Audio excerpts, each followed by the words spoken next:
Olá, hoje eu estou aqui para contar duas histórias para vocês, histórias assim que eu julgo muito interessantes. Uma é de um médico.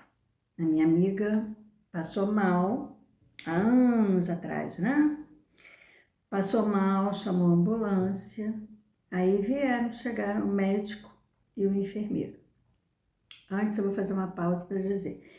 Ela me contou, Lu, que meu apelido é Lu. Para quem não sabe, meu nome é Lúcia, meu pseudônimo Dália Révia, e sou escritora, autora de alguns livros, de poesias, de textos, de crônicas, contos, enfim. E ela me disse, Lu, hoje eu precisei chamar a ambulância e quando o médico chegou aqui com o enfermeiro, eu vi que ele era deficiente visual. Eu disse, ele enxergava mal, você quer dizer? Não, ele não enxergava nada. E eu falei, por que você deduziu isso? Você tá querendo fazer algum tipo de brincadeira com esse assunto, né? Por que eu falei isso?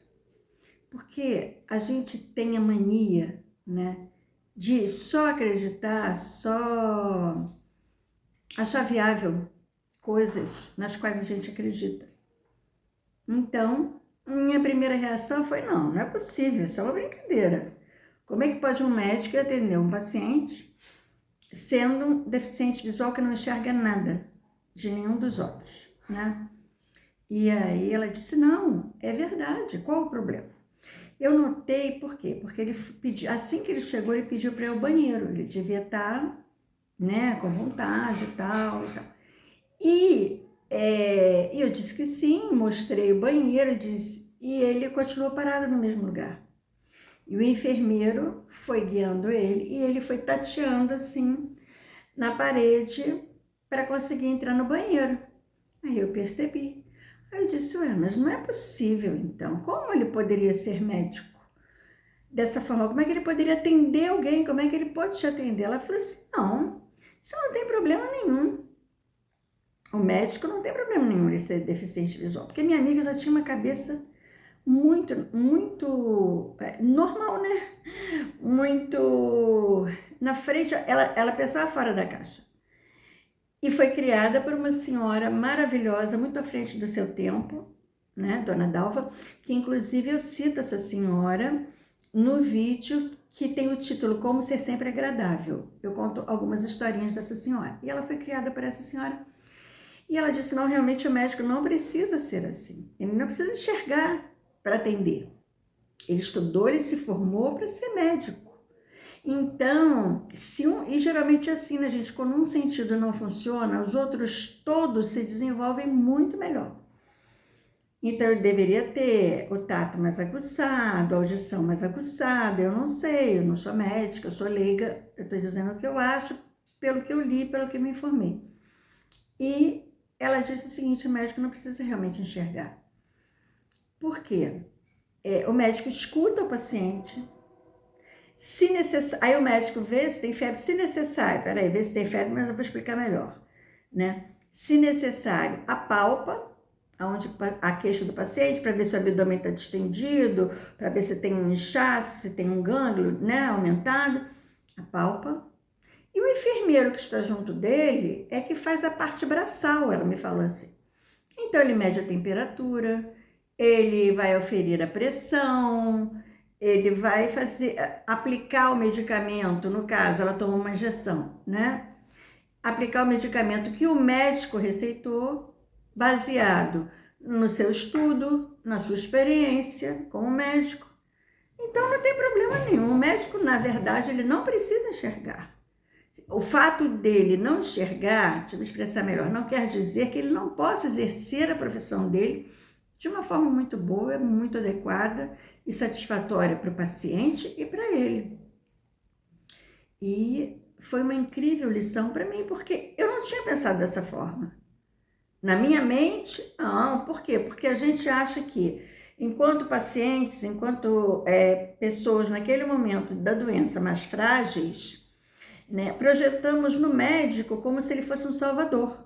Né? Então projetamos no médico, um médico é saudável, além dele ter todo o conhecimento, né? A dedicação que ele teve, os anos de faculdade, estudo, de residência médica, enfim, ele é uma pessoa muito saudável, né? Então a gente projeta no médico essa figura, tipo um salvador, né? Então ela me fez pensar e raciocinar nesse aspecto também.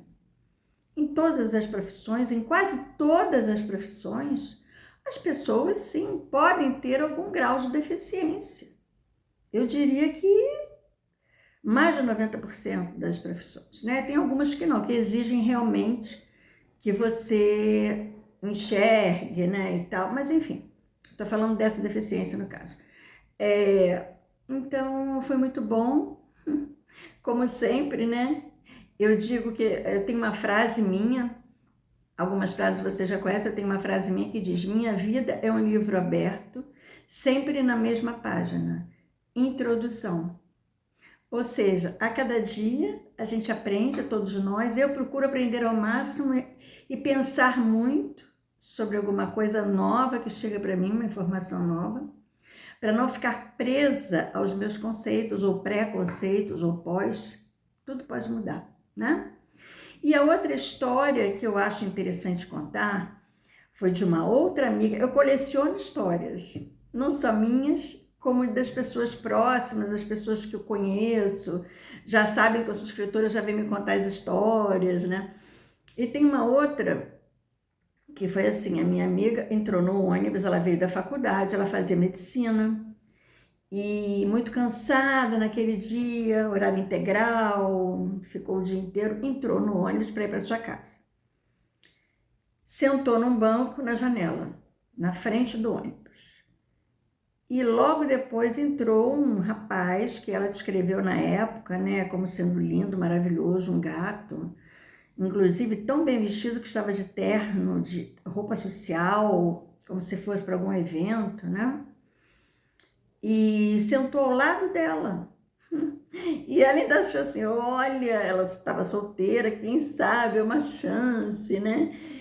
De uma conversa, alguma coisa, um conhecimento. Mas ela ficou na dela, quietinha. E notou que as pessoas do ônibus estavam, assim, cochichando e olhando para trás, e olhando para o último banco, e olhando para trás, e, sabe, receosas, com um olhar de medo.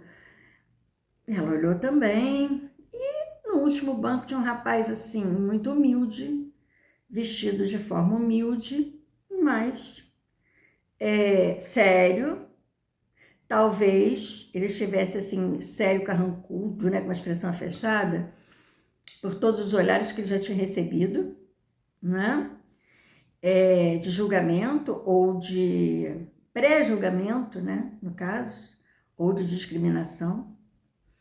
E ela olhou para trás e ficou na dela. E logo à frente, o ônibus foi parado por viaturas policiais. Eles estavam realizando uma blitz nos carros, mas resolveram parar aquele ônibus e revistar as pessoas.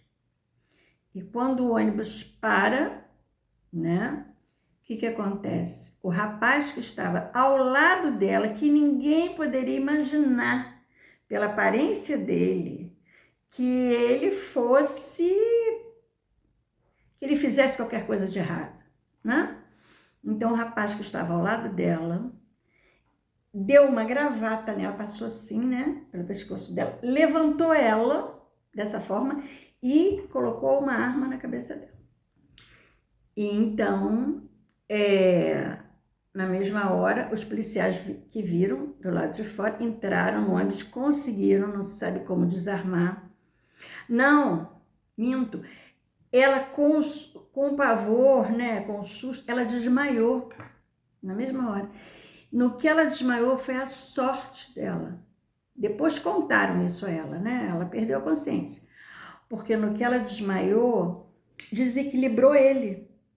No que desequilibrou ele, a polícia conseguiu desarmá-lo e prendê-lo. E aí ela acorda, alguns minutos depois, olhou assim, viu vários rostos em volta dela.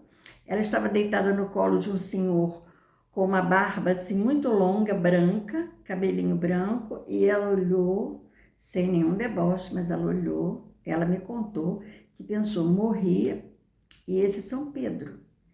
E eu vim para um lugar bom, porque ela via vários rostos em volta dela, ela deitada, imagina, ela viu vários rostos em volta dela, né, sorrindo, acariciando, afagando o cabelo dela. Então, afagando, essa palavra é bem antiga.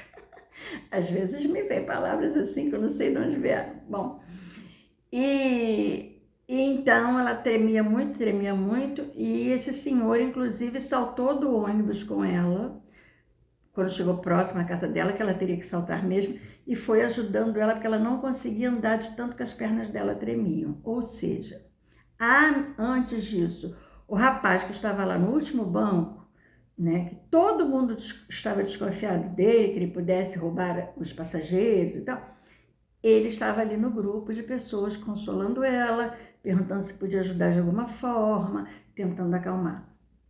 Então, é muito interessante. Eu sei que essas situações são normais no nosso dia a dia, né? Acontecem muito, mas eu acho interessante a gente parar antes de julgar, de fazer um pré-julgamento, antes de sentir receio, antes de sentir sentimentos negativos que não levam a nada e que podem nos enganar redondamente. Seria muito interessante que as pessoas observassem mais a situação, observassem mais outras pessoas, com um olhar mais amoroso. Eu sei que a gente pode dizer, é fácil falar. Não, não é fácil falar. Eu mesma já passei situações terríveis na minha vida, muito difíceis. Graças a Deus superei todas uma a uma. Graças a Deus tenho uma fortaleza em mim. Sei que nem todas as pessoas reagem dessa forma, mas eu acho muito interessante nós observarmos mais antes de julgar ou antes de ter algum tipo de sentimento que não seja amoroso ou que seja rancoroso. Então é isso. Eu acho que assim poderemos ter uma vida mais tranquila, mais leve e com menos preconceito. Muito obrigada.